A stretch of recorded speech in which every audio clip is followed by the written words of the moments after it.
Փաշինյանի հակաեկեղեցական արշավը տապալվում է։ Տիրադափ հռչակված եպիսկոպոսներից Հովնան Տերտերյանը նորից անցել է Մայրաթոռի կողմը։ Որտեւ այսպես չի գնա շարունակվել եւ Ավստրիայում եպիսկոպոսների հավաքից հետո մասնակիցները կոչ են արել Հայաստանի իշխանությանը դադարեցնել եկեղեցահալած քաղաքականությունը։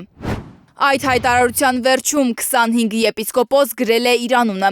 Երկրորդը Հովնան arczepiskopos Տերտերյանի անունն է։ Ես ժողովի ներկա չեմ եղած, ես հոս էի եւ 3 ոնց որ դուք կարտացիք այսօր, ես 3 գիշեր կարտացի հայտարարություն այսքանմյան։ Վահան եպիսկոպոսը մեկն է այն 6 սրբազաններից, որոնց ելքը երկրից արգելված է։ Նա Հովնան arczepiskoposi հետ դեռ չի խոսել։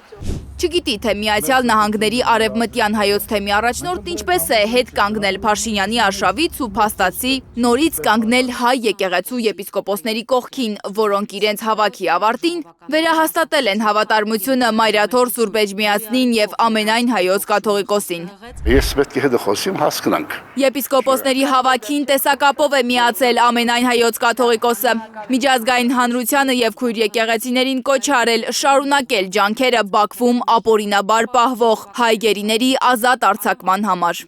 Ավստրիայում հանդիպած 25 եպիսկոպոսները մտահոգություն են հայտնել Արցախի ռազմաքաղաքական նախկին ղեկավարների դեմ Բաքվի բանտում կայացված սարսափելի վճիռների համար։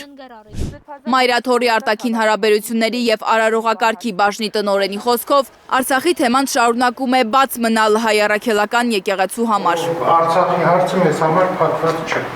Միշտ է բաց լինելու։ Փորձագետների պնդմամբ Նիկոլ Փաշինյանի հակաեկեղեցական արշավը հենց այս պատճառով էլ սկսվել է։ Առաջին հայտարարությունները հետևել են ամենայն հայոց կաթողիկոսի Շվեյցարիա այցին, որտեղ նա բարձրացրել էր հայ գերիների վերադարձի ու Արցախի հարցերը։ Ոչ մի կապ չունի իշխանությունների կարծիք կամ վերաբերմունքը մեր հայրենակիցների արդար